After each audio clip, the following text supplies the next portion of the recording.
আচ্ছা কোনছে আল্লাহ বড় না মানুষ বড়? ধরো গাদা, তুই কার হাতে কার জোড়া দেশ? কুড়াই আল্লাহ আর কুড়াই মানুষ। যেটা কবার কইছে ওইটা কন।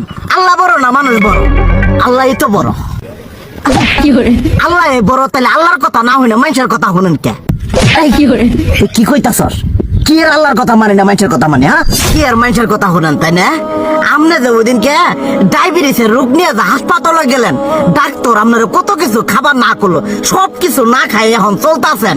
তাহলে আল্লাহ যে আপনারে কইছে যে হারাম খাবার না, সুদ খাবার না, কই আপনি তো কাম কাজ বাদ দিয়ে এলাকার মধ্যে টাকা পয়সা না গায়ে খালি ওইলে দিয়েই খান, নিজেরা টিয়াও হালাল ভাবে কামাই করেন না, ওই সুদ তো না কয়টা টিয়া করে লাভ আহে ওইলে দিয়ে দিয়ে চলেন আর পেট বড় বানাইছেন।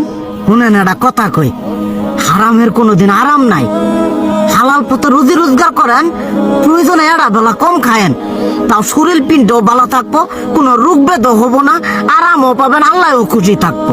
তুই আমার এইভাবে বুঝাবি আগে কইলি না কে?